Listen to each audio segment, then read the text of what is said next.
ఒక్కసారి కొమ్మూరి గోల్డ్ కి కాల్ చేయండి. తాకట్లో ఉన్న మీ బంగారాన్ని విడిపించి మార్కెట్ ప్రైస్ కి వాళ్ళు కొనుక్కుని మిగతా డబ్బులు మీకు ఇచ్చేస్తారు. రైట్, బ్రేకింగ్ న్యూస్ చూస్తున్నాం. మన టీవీ స్క్రీన్ పై కేసీఆర్ కేటీఆర్ ను కోలుకోలేని దెబ్బతీశారు కల్వకుంట్ల కవిత. తన పార్టీ పేరును టీఆర్ఎస్ అంటే తెలంగాణ రాష్ట్ర సేనగా ప్రకటించారు కల్వకుంట్ల కవిత. ఒక రకంగా కల్వకుంట్ల ఫ్యామిలీని ఊహించని దెబ్బ కుట్టారు ఆవిడ. పార్టీ జెండాలో 3 రంగులు ఉన్నాయి. చాలా డిఫరెంట్గా ఫ్లాగ్ డిజైన్ చేశారు. పసుపు, ఆకుపచ్చ, మధ్యలో బ్లూ కలర్ వచ్చేలా జెండాలో కొత్తదనం. సో అంటే చాలా అర్థం వచ్చేలా కనిపిస్తోంది.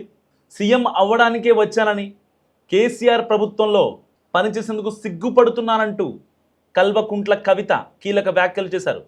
తెలంగాణ ఇచ్చింది కేసీఆర్ కాదు, మనందరం కొట్లాడినామంటూ వేదిక దగ్గరికి వచ్చిన టీఆర్ఎస్ కార్యకర్తల్లో జోష్ పెంచారు కల్వకుంట్ల కవిత. బీఆర్ఎస్ నుంచి తెగతెంపులు చేసుకున్న కల్వకుంట్ల కవిత కొత్త పార్టీని పెట్టారు. తెలంగాణ రాష్ట్ర సేనగా టీఆర్ఎస్ పేరుతో కొత్త పార్టీని ఆవిడ ప్రకటించారు.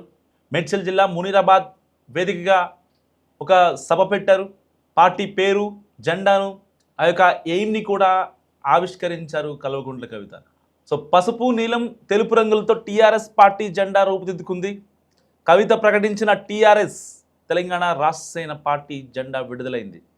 చూస్తున్నారు మన టీవీ స్క్రీన్పై ఎక్స్క్లూజివ్గా. అదే టీఆర్ఎస్ పార్టీ జెండా.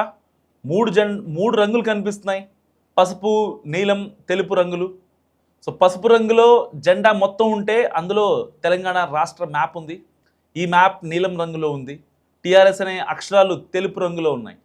తెలంగాణ రాజకీయాల్లో మరో కొత్త పార్టీ పురుడు పోసుకుంది. తెలంగాణ రాష్ట్ర సేన పేరుతో కొత్త పార్టీ ఏర్పాటు చేశారు కవిత. గతంలో తన తండ్రి కేసీఆర్ స్థాపించిన తెలంగాణ రాష్ట్ర సమితి తరహాలోనే కవిత కూడా తెలంగాణ రాష్ట్ర సేనగా తన పార్టీ పేరు నామకరణం చేయడం రాష్ట్ర రాజకీయాల్లో చర్చనీయాంశంగా మారింది. అవతలి వాడు మనవాడైనా సరే, అధర్మం వైపు వాడుంటే వాళ్ళ మీదైనా సరే యుద్ధం చేయడానికి ఖచ్చితంగా వెనుకడుగు వేయకుండా ముందుకే వెళ్తామని తెలియజేస్తూ, మరి ఈ 3 పార్టీలు కూడా Congress party single agenda Rahul గాంధీని ప్రధానమంత్రి చేయాలి. BRS party single agenda farm హౌస్లో పెద్దసారి ఉండాలి, చిన్నసారి సీఎం కావాలి. బీజేపీ పార్టీ సింగిల్ ఎజెండా సామాజిక న్యాయాన్ని కథం పట్టియాలి.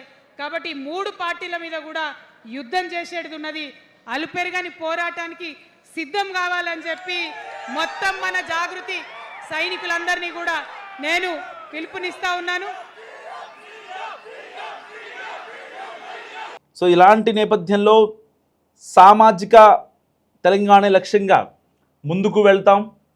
తెలంగాణలో ఏం జరుగుతుందో అర్థం చేసుకోండి. బీజేపీ అనే పార్టీ తెలంగాణ ఏర్పాటు ఇష్టం లేదు. ఇక బీఆర్ఎస్ విషయానికి వస్తే నీళ్లు, నిధులు, నియామకాలను గాలికి వదిలేసింది. ఆనాడు టీఆర్ఎస్ కోసం పనిచేశా. ఆనాటి కేసీఆర్ వేరు, ఇప్పుడున్న కేసీఆర్ వేరు. కేసీఆర్ మారిన మనిషి, మరమనిషి, మన మనిషి కాదు. ప్రజలకు కష్టం వస్తే కేసీఆర్ రావట్లేదు. గుంటనక్క చేతుల్లో ఖైదీ అయిన వ్యక్తి కేసీఆర్ అంటూ కల్వకుంట్ల కవిత కీలక వ్యాఖ్యలు చేశారు. అధికారం ముందు మమకారం తగ్గిందా, కేసీఆర్ గారు రాజకీయ పరిణతి లేకుండా మాట్లాడుతున్నారంటూ హాట్ కామెంట్స్ చేశారు కవిత. రాష్ట్రంలో కర్కోటకడి పాలన చూస్తుంటే, రేవంత్ రెడ్డి సర్కార్ చూస్తుంటే కేసీఆర్ పట్టించుకోవట్లేదు, ఏం మాట్లాడట్లేదు. అందుకోసమే బీఆర్ఎస్ విఫలమైంది కాబట్టే నేను ఈ టీఆర్ఎస్ అనే నిర్ణయం తీసుకున్నానంటూ కీలక వ్యాఖ్యలు చేశారు కవిత. ఇలాంటి నేపథ్యంలో నన్ను పార్టీ నుంచి వాళ్లే పంపించేశారు. సో పార్టీలో ఉండి గట్టిగా పోరాడలేకపోయా. ఇప్పుడు నా రాష్ట్రం కోసం పోరాడుతా. కాళేశ్వరంలో అవినీతి జరిగిందని చెప్తే నన్ను పక్కన పడేసి పందికొక్కులను పక్కన పెట్టుకున్నారు. ఇది ఒక ఇనిషియేషన్ మాత్రమే. In front there is crocodile festival అంటూ కల్వకుంట్ల కవిత హాట్ కామెంట్ చేశారు. టార్గెట్ ఇటు కేసీఆర్, కేటీఆర్గా కవిత విమర్శలు గుప్పిస్తారు. అంతకుముందు బంజారాహిల్స్లోని తన నివాసంలో కవిత దంపతులు ప్రత్యేక పూజలు చేశారు. సర్వమత ప్రార్థనల తర్వాత కవిత తన భర్త, కుటుంబ సభ్యుల ఆశీర్వాదం తీసుకున్నారు. బంజారాహిల్స్ నుంచి ర్యాలీగా బయలుదేరిన కవిత పార్టీ శ్రేణులతో కలిసి అమరవీరుల స్తూపం వద్ద చేరుకుని నివాళులర్పించారు. సో అక్కడ మీడియాతో మాట్లాడిన కవిత తెలంగాణలో సరికొత్త విప్లవం రాబోతుందన్నారు. తాను ఖచ్చితంగా తెలంగాణకు సీఎం అవుతానంటూ ఆవిడ ధీమా వ్యక్తం చేశారు. సో ఇప్పటికే జరిగిన మున్సిపల్ ఎలక్షన్స్లో చాలా మట్టుకు అంటే కొన్ని వార్డుల్లో కల్వకుంట్ల కవిత ఏదైతే బలపరిచిన అభ్యర్థులు ఎవరైతే ఉన్నారో వాళ్ళు కాస్త ముందంజలోనే ఉన్నారు. అంటే ఒక ఉనికి ఏర్పాటు చేస్తున్నారు కల్వకుంట్ల కవిత. పార్టీ పెట్టడానికంటే ముందుగానే ఆల్రెడీ ఎస్టాబ్లిష్డ్ పార్టీని తీసుకొని సో ఎట్టి పరిస్థితుల్లో వీఆర్ డూయింగ్ సంథింగ్ అనే ఒక ఇదిని జనాలు తీసుకెళ్ళగలిగారు. మరి ఇలాంటి నేపథ్యంలో కల్వకుంట్ల కవితకి జనాలు సపోర్ట్ చేస్తారా లేదా, మీరు ఏమనుకుంటున్నారో మస్ట్గా కామెంట్ చేసే ప్రయత్నం చేయండి. కొత్తగా పార్టీ పెట్టారు అండ్ తన హయాంలో తెలంగాణలో ఏదైతే బీఆర్ఎస్ పార్టీలో ఉన్నారో ఆవిడ ఒక ఎమ్మెల్సీగా ఉన్నారు, ఒక టీఆర్ఎస్ ఉన్నప్పుడు తెలంగాణ రాష్ట్ర సమితి ఉన్నప్పుడు ఆవిడ ఒక ఎంపీగా పనిచేశారు.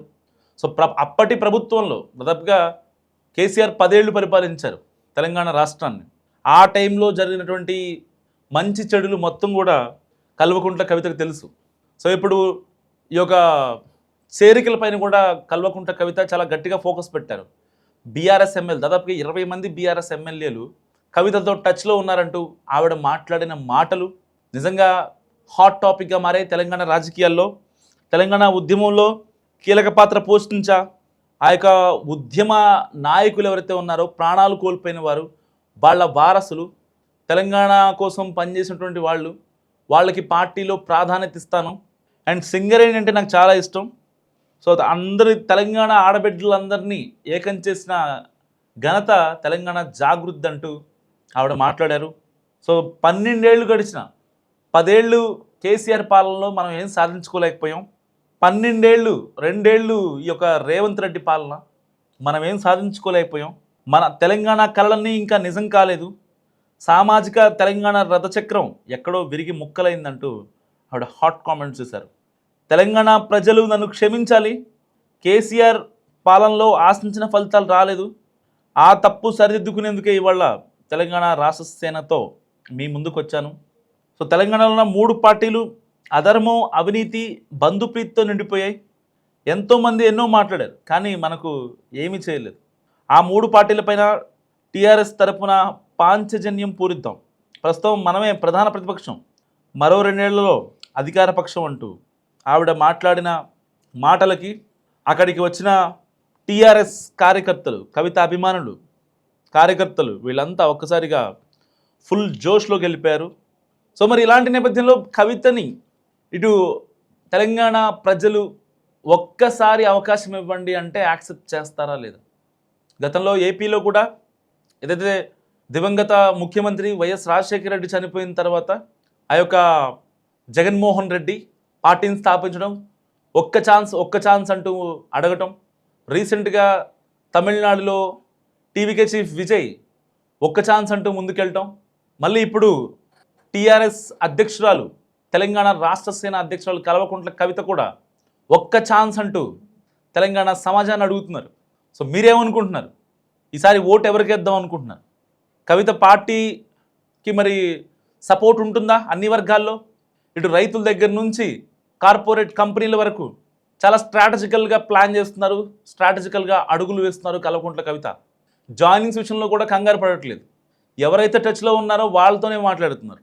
బేసిక్గా ప్రతి పార్టీకి ఒక రాజకీయ పార్టీగా పురుడు పోసుకున్నటువంటి ఏ కొత్త పార్టీకైనా కార్యకర్తలు కావాలి, నాయకులు కావాలి. రేపొద్దున డిఫెండ్ చేయాలంటే ప్రతిదానికి కవిత కాకుండా సో కొంతమంది నాయకులు అవసరం అయ్యే ఛాన్స్ ఉంటుంది. అలాంటి టైంలో వెల్ నోన్ పర్సన్స్ అయితే ఇంకా బాగుంటుందని ఏ పార్టీ అధ్యక్షుడైనా ఆలోచిస్తారు. సో ఇప్పుడు కవిత కూడా సేమ్ స్ట్రాటజీని వర్కౌట్ చేస్తున్నారు.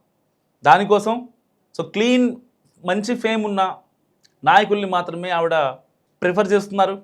అందరినీ చేర్చుకోవడం ద్వారా రేపొద్దున ఏదన్నా జరిగితే అసలుకే మోసం వస్తుందని అబ్జర్వ్ చేసిన కవిత చాలా స్ట్రాటజికల్గా వెళ్తున్నారు. కవిత మరి సక్సెస్ అవుతారా లేదా మీరేమనుకుంటారో మస్ట్గా కామెంట్ చేయండి.